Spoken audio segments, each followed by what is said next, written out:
turned out after I put that new gasket and hose kit in there. Very beautiful 1010 saw.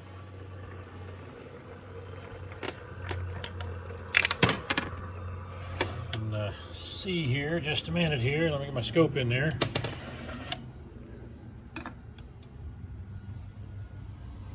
You can see that connection there, turned out just beautiful. Fuel filter sitting down in the bottom of the tank. And this hose, you can see how it just tucks, wraps around here and just goes right up to the nipple on the carburetor. Very nice fix on this old Mac 1010. This one will see another 30 years of use. Got any questions, you know, I get hold of the chainsaw guy.